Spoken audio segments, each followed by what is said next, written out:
우리 이혼하자. 그 순간 거실의 공기는 산산조각 나듯 얼어붙었다. 내 대답은 그녀가 상상했던 어떤 시나리오와도 달랐다. 그래? 짧고 차가운 한마디에 그녀의 눈동자가 지진처럼 흔들렸다. 그녀는 꿈에도 몰랐을 것이다. 내 침묵이 체념이 아니라 지난 6달 동안 갈아 넣은 치밀한 준비의 소막이라는 것을. 아내가 몰래 키워온 비밀은 이미 내 손 안에 들어와 있었다. 카드 내역, 숙박 영수증, 하이패스 기록, 은밀히 오간 메시지까지. 그 모든 것이 그녀 스스로 판 무덤의 설계도가 되어 있었다. 그녀는 마지막까지 아이의 이름을 협상 카드처럼 꺼내 들었지만 그 한마디조차 결국 자신을 나락으로 몰아넣는 비수가 될 뿐이었다. 이 이야기는 단순한 불륜이 아니다. 사랑이라 착각했던 욕망이 어떻게 한 여자를 파멸로 이끌었는지, 그리고 그 대가가 얼마나 잔혹하게 돌아왔는지를 보여주는 기록이다. 누구나 부러워하던 평범한 가정, 겉으로는 평화롭고 단단해 보였던 일상이 무너지는 데는 단 한순간이면 충분했다. 그리고 나는 증오로 불타는 대신 차갑게 준비한 절차로 응징을 시작했다. 그녀는 알지 못했다. 진짜 심판은 이제 막 시작되고 있었다는 것을. 결말은 여러분의 예상을 완전히 뒤엎을지도 모릅니다. 여러분의 생각은 어떠셨나요? 댓글로 꼭 남겨주세요. 구독과 좋아요도 잊지 마시고 방탐정의 이중 파일과 함께 더 놀랍고 흥미로운 이야기 속으로 떠나봐요. 모든 비극의 시작은 믿기 어려울 만큼 고요했던 일요일 오후였다. 창문 너머로는 따뜻한 햇살이 스며들었고 거실 안에는 은근한 커피 향이 감돌았다. 신문지를 넘기는 내 손끝 소리만이 공기를 메우고 있었고 그 평화는 오히려 비현실적으로 느껴질 만큼 완벽했다. 그때 아내가 내 앞에 섰다. 결심과 불안이 뒤섞인 얼굴, 마른 입술을 몇 차례 담은 끝에 마침내 준비해 온 한마디를 토해냈다. 우리 이혼하자. 그 말을 꺼내기까지 그녀는 얼마나 많은 계산과 자기 합리화를 반복했을까. 아마 내가 흔들리고 매달리고 분노하리라 예상했겠지.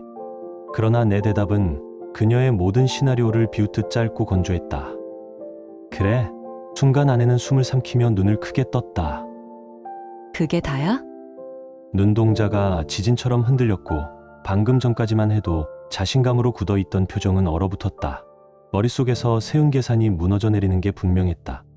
설마 이미 눈치챈 건가? 그녀의 눈빛에 스친 물음은 내게 너무나 선명했다. 하지만 아내는 꿈에도 몰랐다. 내 침묵이 체념이 아니라 지난 6달 동안 갈아 넣은 치밀한 준비의 소막이라는 것을. 분노조차 불태워버리고 인간적인 감정을 모두 지워낸 제 복수만을 향해 달려온 내 싸늘한 선언이라는 것을. 그녀가 다른 남자와 웃으며 시간을 허비하던 동안 나는 카드 내역을 모았다. 숙박 영수증을 확보했고 하이패스 기록과 은밀히 주고받은 메시지 캡처도 수집했다. 그녀는 자신이 쌓아온 비밀이 가장 가까운 사람의 손에 고스란히 넘어가고 있다는 사실을 알지 못했다. 내 서재 깊숙한 서랍에는 이미 봉인된 갈색 서류 봉투 하나가 잠들어 있었다. 그 안에는 카드 결제 내역, 숙박 영수증, 하이패스 기록, 그리고 수진이 건넨 메시지 캡처까지 빼곡히 들어있었다. 단순한 증거가 아니었다. 그녀 스스로 판 무덤의 설계도였다. 곧 모든 퍼즐 조각이 그녀 눈앞에서 맞춰질 것이다. 잔인한 연극의 주인공이 누구인지 드러날 순간이 다가오고 있었다. 그리고 그녀는 본능적으로 상황이 어긋났음을 감지했는지 마지막 동아줄이라도 붙잡으려는 듯 필사적으로 입을 열었다. 그럼 하윤이 양육권은 당연히 내가 갖는 거지. 그 목소리에는 초조를 숨기려는 오만이 서려 있었다. 그러나 그녀는 아직 몰랐다. 그 말이야말로 스스로를 벼랑 끝으로 몰아넣는 치명적인 실수하는 것을. 아내의 목소리에는 억눌린 초조와 자만이 기묘하게 얽혀 있었다. 마치 이혼이라는 거래 자체는 허락하되 가장 소중한 전리품만큼은 결코 내어주지 않겠다는 승자의 선언처럼 들렸다. 그녀는 내가 하윤이를 얼마나 아끼는지, 그 아이가 내 삶의 전부라는 사실을 누구보다 잘 알고 있었다. 그래서 더욱 자신만만했을 것이다. 내가 결국 딸을 지키기 위해 무릎 꿇고 모든 것을 포기하리라 믿었을 테니. 딸은 그녀에게 이제 더 이상 사랑스러운 자식이 아니었다. 차갑게 말하면 협상의 칼끝으로 쓰이 인질에 불과했다. 나는 한동안 침묵하며 그녀를 바라보았다. 내 시선이 얼마나 냉랭했는지 그녀의 눈동자가 미세하게 떨리며 나를 읽어내려 애쓰는 모습이 보였다. 그리고 나는 그녀의 계산에는 전혀 없던 말을 천천히 내뱉었다. 하윤이한테 직접 물어보자. 그녀는 순간 숨이 막힌 듯 눈을 크게 떴다. 뭐라고? 되묻는 목소리에는 감출 수 없는 동요가 실려 있었다. 나는 차분하게 덧붙였다. 그 아이도 이제 스스로 판단할 나이가 됐으니까 아이의 뜻을 존중해야지. 아내는 잠시 얼어붙더니 이내 억지로 비웃음을 지어 올렸다. 그래, 그 편이 더 확실하고 깔끔하겠지. 그녀는 하윤이가 당연히 자신을 선택하리라 굳게 믿고 있었다. 돈으로 사준 옷, 백화점에서의 화려한 시간, 엄마라는 이름이 주는 절대적인 유대감. 그 모든 것이 무뚝뚝한 아빠보다 훨씬 강력한 무기라 착각하고 있었던 것이다. 참으로 어리석은 확신이었다. 하지만 아이한테 너무 가혹한 질문 아닐까? 괜히 상처만 남을 텐데. 아내는 마치 아이의 마음을 헤아리는 어머니인 척했지만 그 뒤에 숨겨진 조롱과 승자의 여유를 나는 놓치지 않았다. 나는 더 이상 그녀와 말을 주고받고 싶지 않았다. 대신 2층을 향해 평소보다 조금 더 큰 목소리로 불렀다. 하윤아, 아빠 좀 보자. 잠깐 내려와 줄래? 내 목소리가 사라지자 집 안에는 숨막히는 정적이 내려앉았다. 곧 계단 위에서 규칙적인 발소리가 울렸다. 뚜벅, 뚜벅. 그 무거운 울림은 마치 추악한 재판의 판사가 법정으로 입장하는 소리 같았다. 아내는 어느새 세상에서 가장 다정한 얼굴을 하고 있었다. 하윤이가 거실로 들어서자 그녀는 기다렸다는 듯 아이의 팔을 잡고 목소리를 낮췄다. 우리 딸, 엄마랑 아빠가 방금 아주 중요한 얘기를 했단다. 우리가 이제 따로 살기로 했어. 갑작스럽게 말해서 미안해. 하지만 하윤아, 엄마랑 같이 살자. 예전처럼 주말마다 쇼핑도 가고 맛있는 것도 먹으러 다니고 엄마가 예쁜 옷도 다 사줄게. 응? 아내의 말투는 달콤하게 포장되어 있었지만 그 끝자락에는 초조가 뚝뚝 떨어지고 있었다. 그녀가 내민 미래의 그림은 화려했고 그 안에는 나와는 다른 삶이 약속되어 있었다. 그러나 하윤이는 단 한 번도 표정을 흐리거나 흔들지 않았다. 그저 엄마의 얼굴을 오래도록 바라보았을 뿐이다. 그 눈빛에는 애정도 슬픔도 없었다. 오래된 체념과 어린 나이답지 않은 무거운 상처만이 고여 있었다. 잠시 후 아이의 시선이 나에게로 옮겨왔다. 그 짧은 순간 나는 하윤이의 눈에서 이미 모든 것을 꿰뚫어 본 듯한 결연함을 읽었다. 지난 몇 달 동안 이 작은 어깨가 얼마나 많은 것을 겪고 감당해왔을지 상상조차 힘들었다. 아내는 입술을 깨물고 초조하게 침을 삼켰다. 그녀는 아이의 입술만 바라보다가 마침내 두려움에 차 있는 목소리로 물었다. 뭐라고? 왜 엄마랑은 안 되는 거야? 우리 딸, 엄마가 뭘 잘못했어? 그러나 하윤이는 망설임 없이 또렷하게 대답했다. 아빠랑 살래요. 그 한마디는 커다란 망치처럼 아내의 자만과 확신을 산산조각냈다. 아내의 얼굴에서 피가 빠져나가듯 활기가 사라졌다. 비틀거리며 그녀는 누구의 농간이냐고, 누가 아이에게 그런 말을 심어줬냐고 나를 향해 절규했다. 아이의 눈빛은 더 차갑게 굳어졌다. 그 안에는 이미 진실을 알고 있는 어른 같은 무거움이 깃들어 있었다. 어쩌면 나보다 더 많은 것을 보고 들었을 그 작은 존재가 스스로 선택한 말이었다. 그 말은 나중에 가사조사관의 면담에서도 그대로 확인되었다. 나는 더 이상 그 지옥 같은 장면에 머물 필요가 없다고 느꼈다. 아내의 절규가 공허하게 울려 퍼지는 가운데 나는 말없이 자리에서 일어섰다. 삐걱이며 끌리는 의자 소리가 집 안에 유난히 크게 울렸다.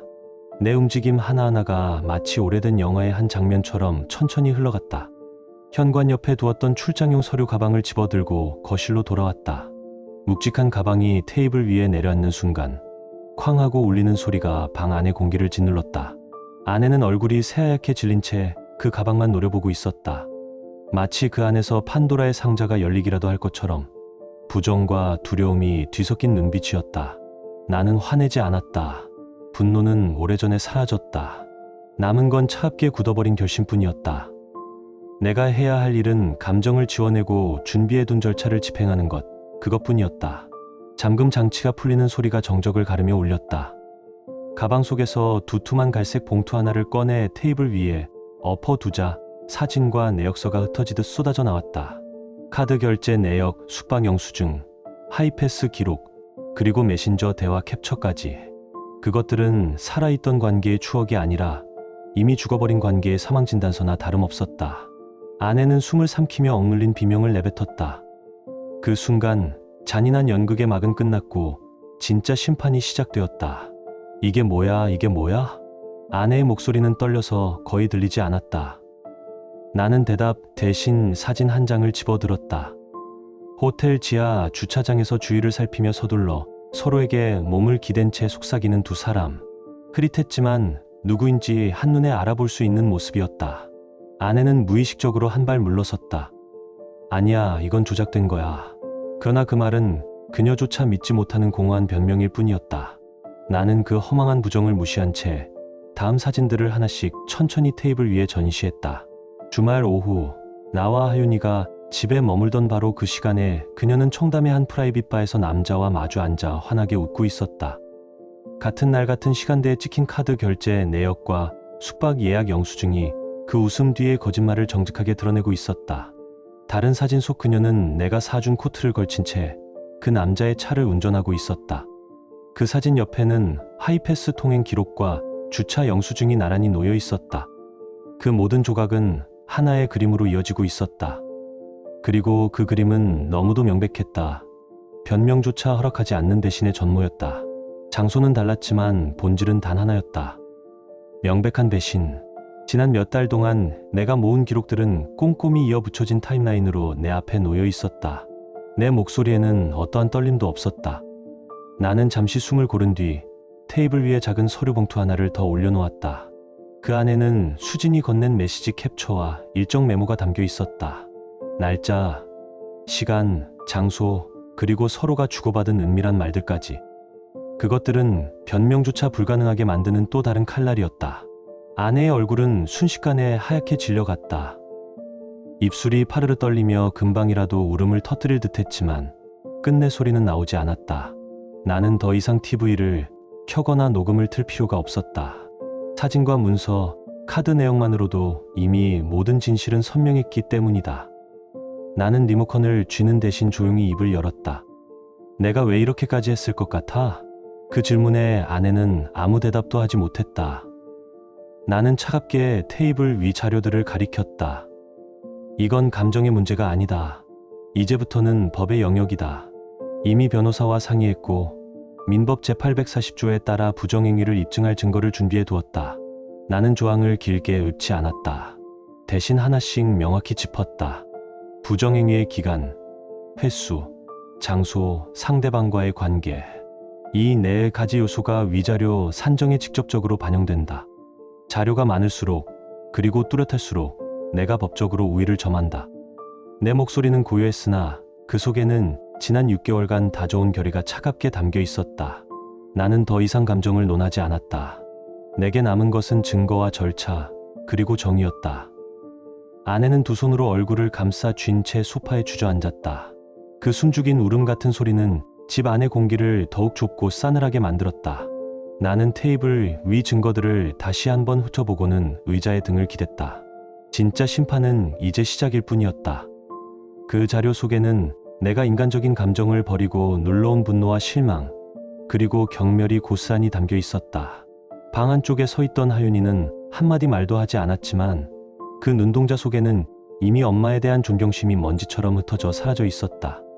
아내는 입술만 달싹일 뿐 바닥을 멍하니 내려다보며 아무 소리도 내지 못했다.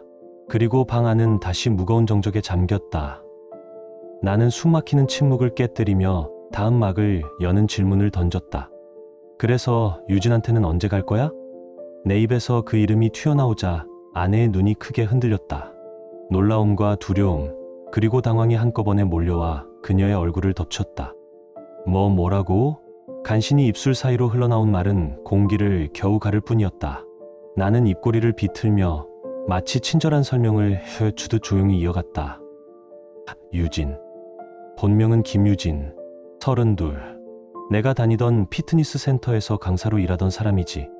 지금은 구로디지털 단지 근처의 한 스타트업에 계약직으로 들어간 지 몇 달 됐더군. 아내의 얼굴은 점점 질리며 숨이 막힌 듯 굳어갔다. 나는 멈추지 않았다. 서핑이 취미고 청담의 프라이빗 바를 자주 드나들더라. 그런데 너는 가장 중요한 사실 하나를 몰랐지. 나는 잠시 말을 멈추고 그녀의 안색이 하얗게 질려가는 모습을 지켜보다가 잔인한 진실을 내뱉었다. 그 남자 이미 가정이 있어. 결혼한 지 2년 된 아내와 이제 돌 지난 아이까지 있다. 아내의 눈동자가 허공을 헤매듯 흔들렸다. 무언가 말하려 했지만 목소리는 나오지 않았다. 그 사람은 당신이랑 달라 나한테는 진심이었어. 간신히 흘러나온 그 말에 나는 비웃음을 터뜨리듯 잘라냈다. 진심? 내가 모를 리가 없잖아. 너희 둘이 주고받은 메시지, 만난 날짜, 자주 들른 카페 위치까지 전부 다 확인했어. 넌 단순히 불장난을 한 게 아니다.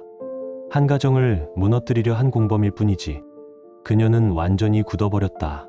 나는 그 얼굴을 차갑게 바라보며 마지막 일침을 날렸다. 그리고 그의 아내 수진 씨한테는 이미 다 알렸다. 내 말이 끝나자 아내의 어깨가 격렬히 떨렸다. 수진의 존재가 그녀의 마지막 퇴로마저 끊어냈음을 본능적으로 깨달은 것이다. 그 후 며칠 동안 집 안은 유리처럼 차갑고 금방이라도 깨질 듯 팽팽했다. 아내는 유령처럼 집안을 떠돌았고 우리는 단 한마디 대화도 나누지 않았다. 그리고 마침내 심판의 날이 다가왔다. 장소는 강남의 한 법률 사무소 회의실이었다.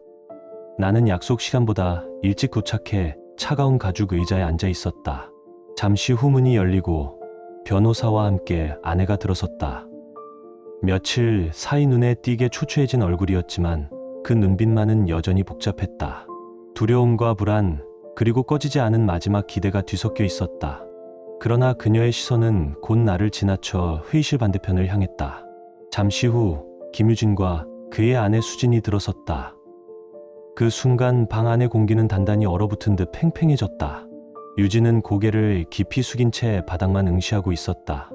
그 옆에 앉은 아내의 수진은 얼굴에 핏기 하나 없었지만 허리를 곧게 세운 채 의연하게 자리를 지켰다.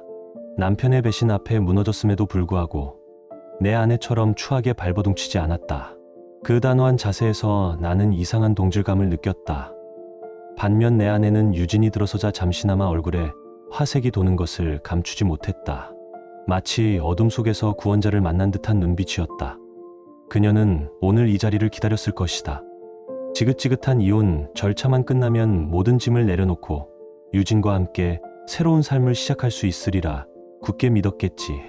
그가 속삭였던 달콤한 약속들, 대기업 팀장의 연봉 8천만 원이라는 허황된 거짓말을 끝까지 현실처럼 착각한 채 말이다.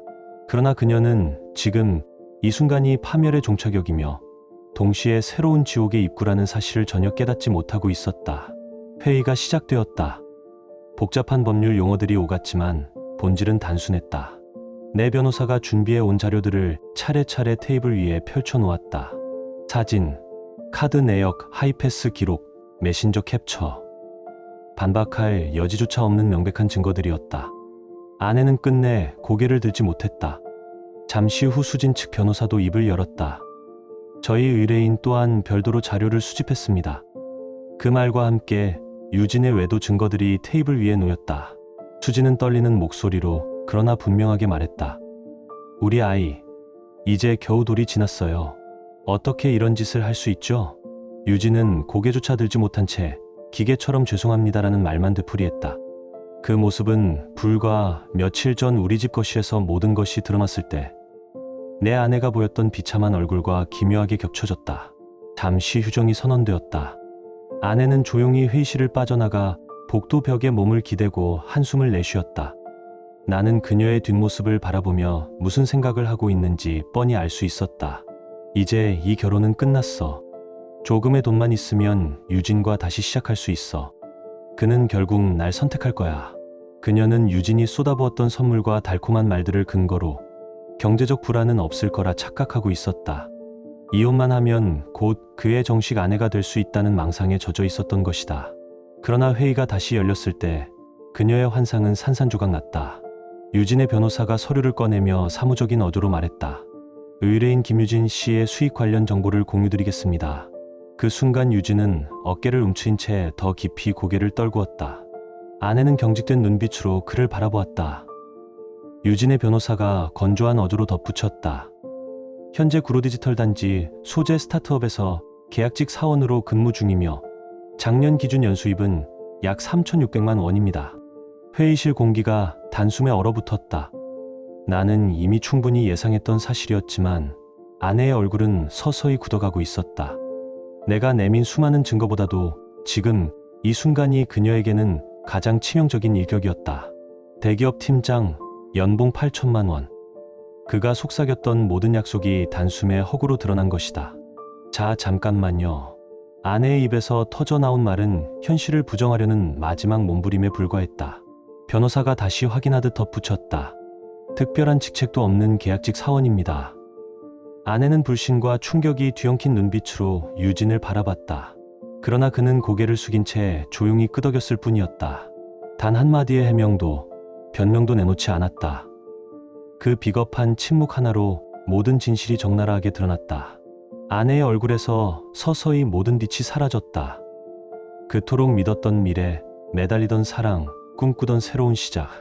모두가 허공에 지은 성처럼 산산조각 나버렸다. 회의는 계속되었다. 남은 것은 금전적 청산뿐이었다. 내 변호사가 서류를 정리하며 차분히 말했다. 저희 의뢰인 측은 배우자의 명백한 이책 사유를 근거로 위자료 5천만 원을 청구합니다. 아내의 호흡이 크게 흔들렸다. 잠시 후 수진 측 변호사도 목소리를 보탰다.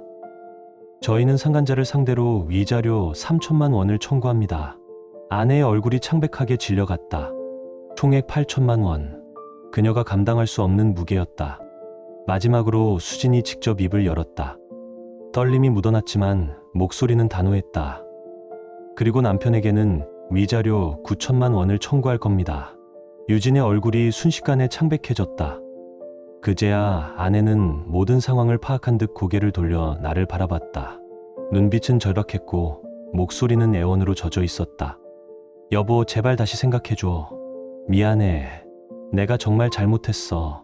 이렇게 큰 돈 나 혼자서는 감당 못해. 한 번만, 단 한 번만 기회를 줘. 눈물이 그녀의 뺨을 타고 흘러내렸다. 그러나 나는 단 한치의 동요도 없이 차갑게 대답했다. 이혼하고 싶다며. 이게 내가 원했던 결과잖아. 내 말 한마디에 그녀는 그대로 무너져 내렸다. 그 순간 모든 것이 끝났음을, 그리고 자신의 인생이 절벽 아래로 곤두박질 쳤음을 직감했을 것이다. 회의실에는 그녀의 흐느낌만이 메아리 쳤다. 나는 창밖을 바라보았다. 끝내 승리의 쾌감은 찾아오지 않았고 내게 남은 것은 지독한 허무함뿐이었다. 회의실 문을 나서는 순간 우리의 삶은 완전히 갈라졌다. 나는 하윤이와 함께 부서진 일상을 다시 세워나가기 시작했다. 반면 아내는 스스로 만든 지옥의 한가운데로 걸어 들어갔다. 3달이 흘렀다. 이혼 서류의 잉크는 이미 말라붙었고 그녀는 법적으로도 내 삶에서도 완벽한 타인이 되었다. 들려오는 소문에 따르면 그녀는 지금 서울 외곽의 낡고 눅눅한 원룸에서 홀로 지낸다고 했다. 천장에는 검은 곰팡이가 번지고 벽지는 갈라져 누렇게 변색된 채 너덜너덜하게 벗겨져 있었다. 한때 명품 옷과 가방으로 스스로를 치장하던 여자의 초라한 말로였다. 하윤이는 더 이상 엄마를 찾지 않았다. 그녀가 기댈 거라 믿었던 친정과의 연락마저 완전히 끊겼다고 했다. 부모조차 사위에게 씻을 수 없는 상처를 주고 손녀의 가슴에 못을 박은 딸을 끝내 외면한 것이다. 결국 그녀는 기대어 설 곳 하나 없는 텅 빈 세상에 홀로 남겨졌다. 낮에는 동네 문구점에서 허드레쉬를 하고 밤이면 진한 화장을 덧바른 채 시끄러운 선술집에서 서빙을 하며 빚을 갚아 나갔다. 그것이 그녀가 선택한, 그리고 스스로 자초한 삶의 현실이었다. 그녀의 하루는 낮과 밤이 거의 뒤바뀐 삶이었다.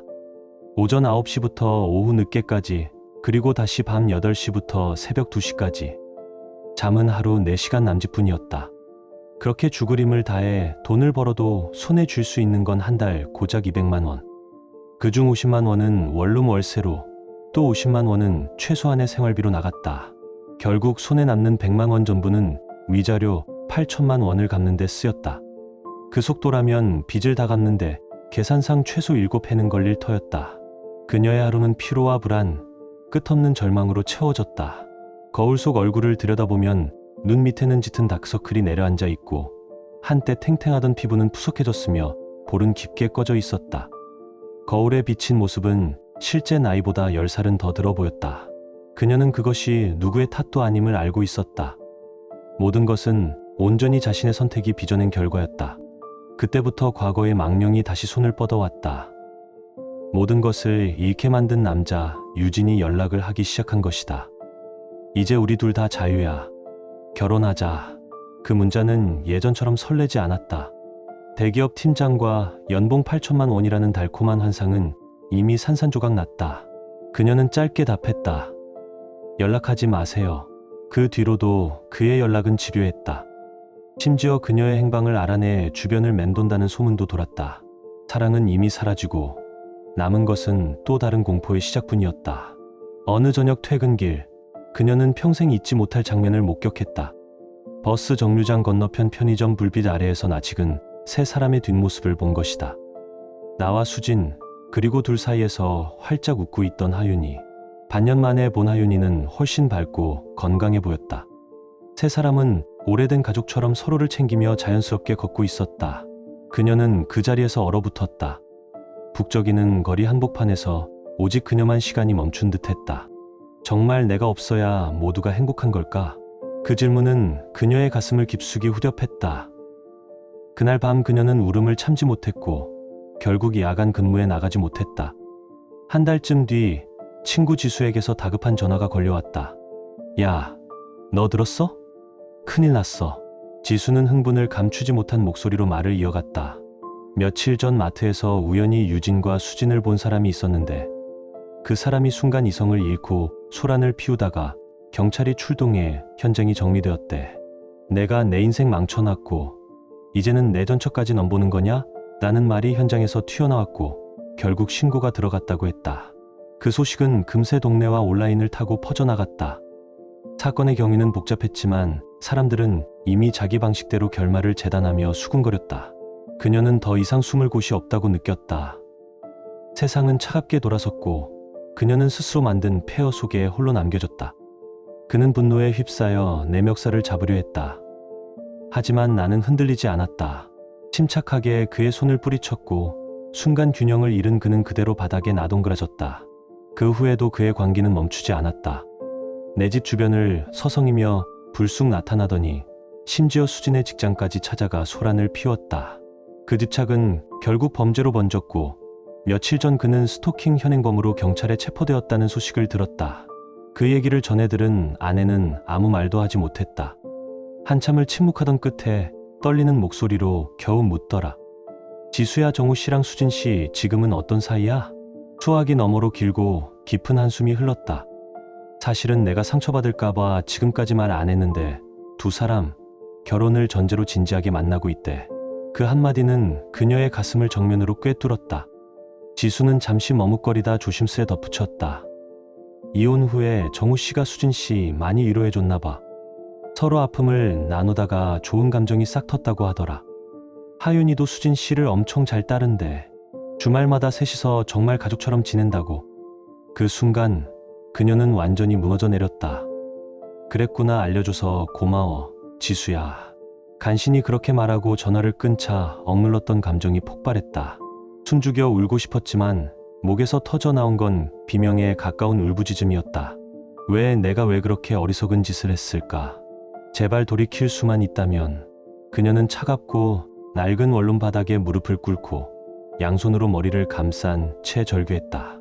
눈물은 멈출 줄 몰랐고 호흡조차 제대로 이어지지 않았다. 주위를 둘러보니 곰팡이 핀 벽지와 값싼 가구들, 그리고 테이블 위에 덩그러니 놓인 미지불 채무 명세서뿐이었다. 아무리 후회해도 잃어버린 것들은 돌아오지 않았다. 나는 이미 새로운 삶을 살고 있었고 하윤이는 더 이상 엄마를 기억하려 하지 않았다. 그녀에게는 이제 아무도 남지 않았다. 그녀가 과거의 그림자 속에서 절규하는 동안 내 시간은 미래를 향해 흐르고 있었다. 복수는 끝났고 허무함 대신 잔잔한 평온이 찾아왔다. 나는 더 이상 분노에 얽매이지 않았다. 요즘 주말이면 하윤이와 함께 한강을 걷는다. 자전거를 타고 강바람을 맞으며 아이스크림을 사 먹기도 한다. 가끔은 수진 씨도 함께한다. 우리는 셋이서 사진을 찍는다. 그 사진 속 하윤이의 웃음은 예전보다 훨씬 자연스럽고 밝았다. 억지로 꾸민 미소가 아닌 마음 깊은 곳에서 솟아나는 진짜 행복이었다. 그제야 나는 안도할 수 있었다. 이제 우리 아이가 정말 괜찮아졌구나.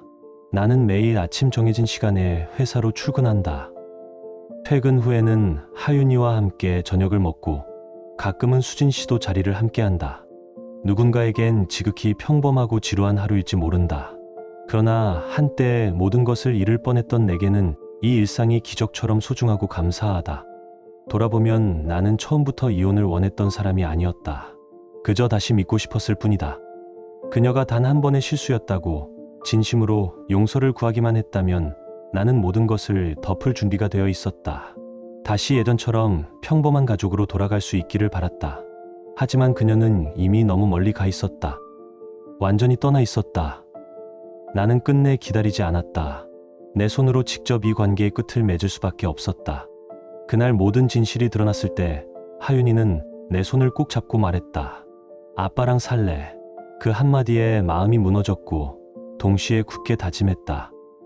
이 아이만큼은 내 모든 것을 걸고 끝까지 지켜야 한다고. 나는 단 한 번도 하윤이 앞에서 전철을 나쁘게 말한 적이 없었다. 아이 스스로 보고 판단한 진실을 존중했을 뿐이다. 수진 씨와의 관계는 처음엔 동병상련의 인연이었다. 같은 대신을 겪고 같은 상처를 안고 살아가는 사람.